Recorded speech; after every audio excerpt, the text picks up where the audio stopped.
नागाधीश्वर विष्टराम फणिफणो तम सूररत्नावली भास्वदेहलतां दिवाकर निभाम नेत्रप्तयोद्भासितां माला कुम्भकपालनीरजकरां चन्द्रार्धचूडाम्बरां सर्वभाग्येश्वर भैरवां गनिलयां पद्मावतीं चिंतये। माँ भगवती पद्मावत्यै नमः। नमस्कार, स्वागत है आप मैं आचार्य विक्रमादित्य आपके साथ हूँ और आज का विषय हमारा है कि वृश्चिक राशि वालों के लिए कैसा रहेगा अक्टूबर का मध्यकाल। देखिए वृश्चिक राशि वालों, आपकी राशि के अनुसार से इस अक्टूबर के मध्यकाल में बड़े महत्वपूर्ण परिवर्तन के योग बन रहे हैं। आपके राशि के 12वें भाव में जो इंपॉर्टेंट परिवर्तन के योग बन रहे हैं वो आपको समझ लेना चाहिए। आपकी राशि के स्वामी है मंगल और वो इस वक्त 12वें भाव में चल रहे हैं। बना तो अच्छा योग बन रहे हैं लेकिन क्षीण है, अस्त है। और अक्टूबर के मध्यकाल में सूर्य भी वहाँ पे आ जाएंगे तो आपकी महत्वाकांक्षा बढ़ा देंगे और साथ साथ बुध भी वहाँ पे चले जाएंगे जो आपको वियोगात्मक योग दे देंगे। तो ये बड़ा महत्वपूर्ण समय रहने वाला है। राजयोग बना हुआ है लेकिन चंद्रमा मंगल जो है बहुत कमज़ोर अवस्था में है। सूर्य वहाँ आकर महत्वाकांक्षा बढ़ा देंगे, यानी सपनों में आप रहने वाले हैं ज़्यादा। आपको प्रत्यक्ष कर्म करने की ज़रूरत है भाई जी, इस बात का ध्यान रखने की ज़रूरत है। वृश्चिक राशि वालों, केवल सपनों में दुनिया में रहने से नहीं, जागो उठो चलो उत्तिष्ठ जागृत प्राप्त वरान निबोधिता, विवेकानंद का ये वाक्य, उपनिषद का ये वाक्य विशेष तौर पर आपके लिए ही इस वक्त फलीभूत होता है। उठो जागो चलो, समय बिल्कुल ठीक हो जाएगा, तभी ठीक होगा। ग्रह तो चलते रहेंगे, उठापटक होने के योग बनते रहेंगे, ये तो कभी अच्छे कभी खराब चलते रहेंगे, लेकिन विजय उनको ही मिलती है जो नित्य प्रति लक्ष्य की तरफ भागते चले जाते हैं। इसलिए ज्योतिष को ऐसा समझें कि आपके लिए कब समय हवाएं आपके फेवर में है और कब आपको कितनी शक्ति उस समय लगानी है। यदि हवा आपके विमुख चल रही है तो आपको और ज़्यादा शक्ति की आवश्यकता होगी। तो इस प्रकार से समझते हुए जो ज्योतिष का लाभ लेते हैं उनके जीवन में तो ज्योतिष कल्याणकारी मार्ग बना देती है, भाग्योदय करने के योग बना देते हैं। और ज्योतिष में कहीं किसी को डराने का उपयोग नहीं है। बहुत सारे लोग बोल देते हैं कि नेगेटिव बताते हैं, डराने का प्रयास करते हैं। अरे यही तो बताने का प्रयास किया जाता है। मौसम विभाग ये तो बताता है कि आज हवाएं इधर से इधर चलेंगी, बादल इधर से इधर आएंगे, ऐसी वृष्टि का योग बनेगा। कोई डराने के लिए थोड़ी बताते हैं भैया, आप पहले से उसकी तैयारी कर लें, इस बात को बताने का प्रयास किया जाता है। यदि आपकी मति अच्छी है तो आप उसको सही समझ लीजिए और कई लोग अपने अनुसार चीज़ों को समझ सकते हैं। जो व्यवस्थाएं हैं वो उसके अनुसार से हैं। ग्रहजन का प्रभाव जो है वो हम बताने का आपको प्रयास करते हैं। तो वृश्चिक राशि वालों समझ लो क्या से कुछ समय चल रहा है। आश्विन का महीना चल रहा है और आश्विन का महीना वास्तविक तौर पे प्रत्यक्ष कर्म का महीना है। जो कर्म में कार्य करते हैं उनके समस्त ऋण भी उतर जाते हैं और भाग्य जागने के योग बन जाते हैं। ये अवसर आश्विन का महीना ऋण उतारने का और प्रत्यक्ष रूप से कर्म कर कर भाग्य को जगाने का है। उपासना करके श्रद्धा के साथ समर्पण करें और फिर कर्म के प्रति सुदृढ़ भाव से लग जाए तो आपके ऋण, पुराना ऋण उतर जाएगा और नया भाग्य जाग जाएगा। ये आश्विन का महीना ऐसा है। कैसे है? क्योंकि इसमें आश्विन के महीने में आता है श्राद्ध, श्रद्धा का समर्पण, ऋण से निवृत्ति, अपने पितृ कार्य की निवृत्ति, देव ऋण से निवृत्ति, पितृ ऋण से निवृत्ति, ऋषि ऋण से निवृत्ति की सबको करने के लिए तर्पण करते हैं ना। तर्पण कर क्या कर, बहुत सारे लोग कहते हैं जी खर्चा करने का योग है। अरे खर्चा थोड़ी हो रहा है। जल अभी तो यथेच मात्रा में है इस संसार में, कलयुग के तो आरंभ काल है, जल तो मिल ही जाएगा। तिल आपके लिए आज की तारीख में 2 दाने तिल लेकर अपने पितरों को में तर्पण कर दिया, 2 केले लेकर किसी ब्राह्मण को दे दी, गऊ को खिला दिया, इसमें क्या खर्चा हुआ?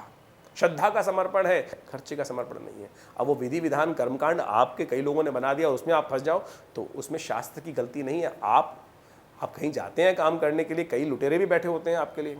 अगर आप वहाँ फंस जाओ, कोर्ट में काम कराने गए, वहाँ बहुत सारे लुटेरे बैठे होते हैं कई बार, और सीधे सीधे आप जज साहब के सामने जाके इल्तिजा कर लोगे तो क्या होगा? वो आपकी बात सुनेंगे ना, सुनकर आपको एक व्यवस्था का पालन कर सकते हैं। अब आप गलत जगह फंस जाओ तो वो आपका भाग्य, आपकी अज्ञानता है। तो इसलिए शास्त्र को, प्रमाण को, विधि को उसमें दोष न देने का प्रयास करें।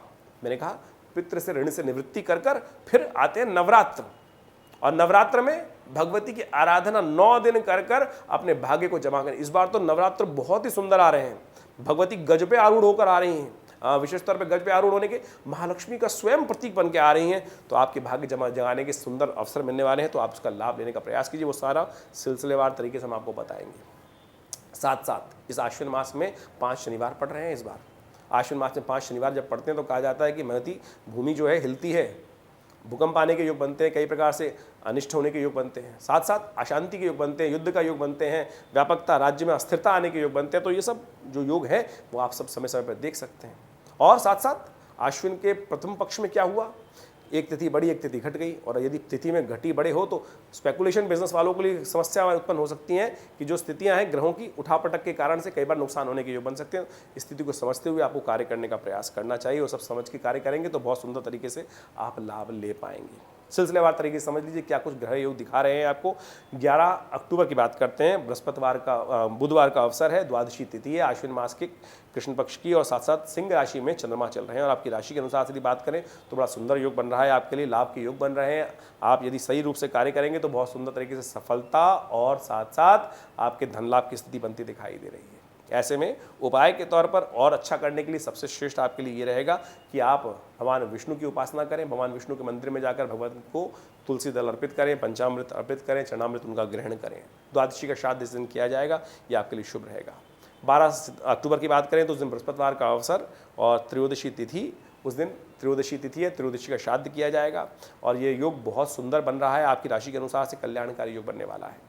ऐसे में जो प्रदोष का समय भी है और मासिक शिवरात्रि का योग भी है, आप ग्रह योग बड़े अनुकूल बने हुए हैं। ऐसे में और लाभ लेने के लिए इस प्रदोष का लाभ लीजिए। शाम के समय भगवान शंकर के मंदिर में जाकर दूध से उनका अभिषेक कीजिए, कल्याण होगा। शिवरात्रि है, मासिक शिवरात्रि, ये भी आपके लिए बहुत सुंदर योग बनाने वाली है। और यदि हम बात करें तो इस दिन त्रयोदशी जो 13 तारीख की 13 अक्टूबर की, उस दिन शुक्रवार का अवसर, चतुर्दशी तिथि विद्यमान है, और साथ साथ चतुर्दशी का श्राद्ध उस दिन किया जाएगा।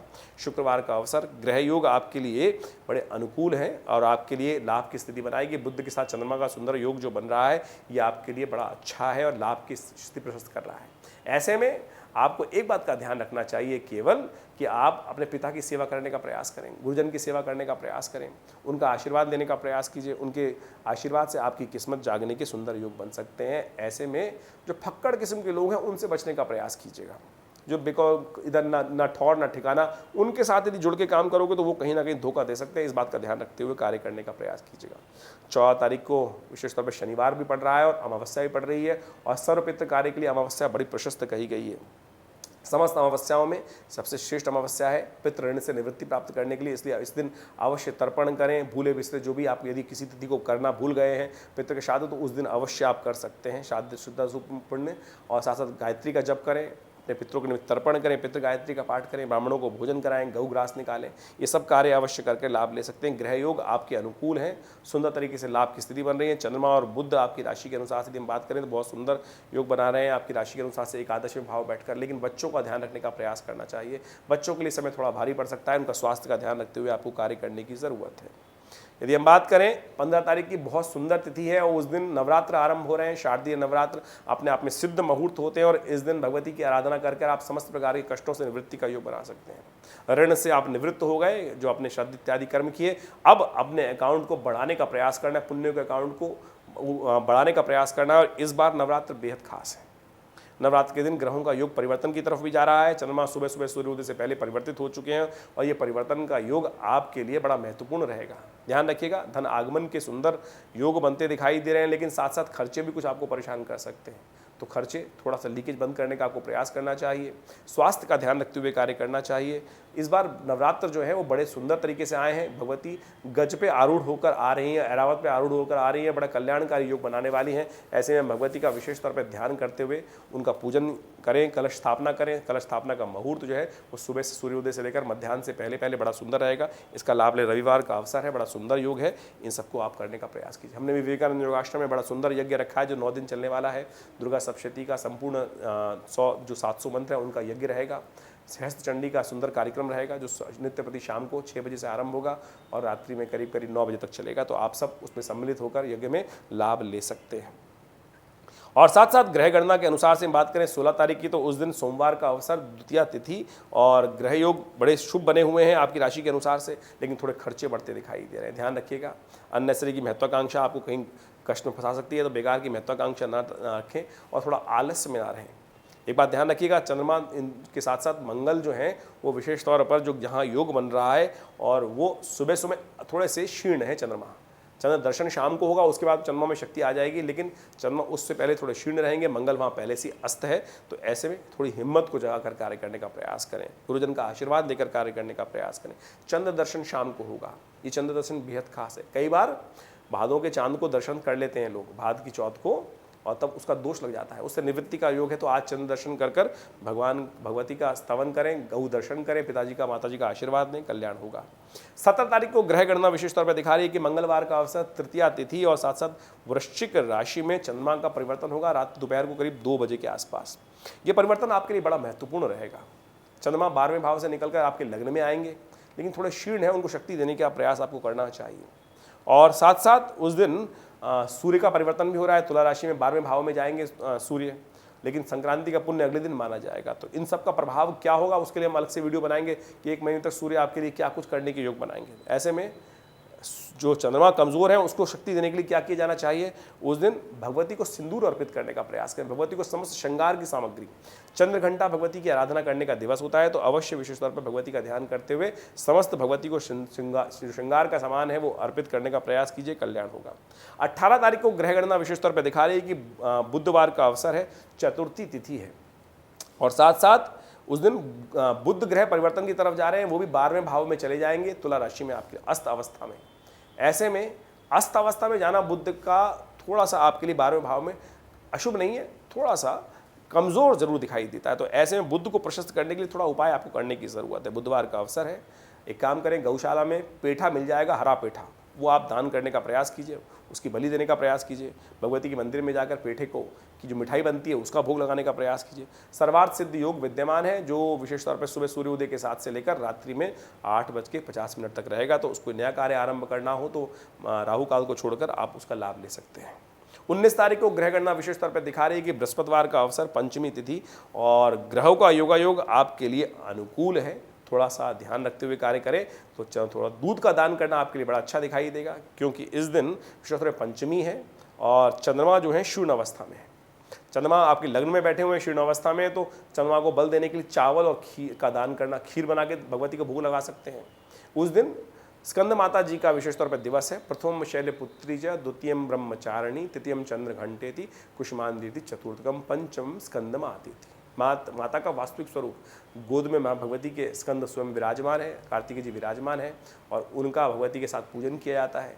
ऐसे में चंद्रमा को प्रशस्त करने के लिए सबसे सुंदर उपाय, खीर का भोग भगवती को लगाए, चंद्रमा भी प्रशस्त होगा और आपके इमोशंस में भी पॉजिटिव चेंजेस आने के योग बनेंगे, लाभ के योग बनेंगे।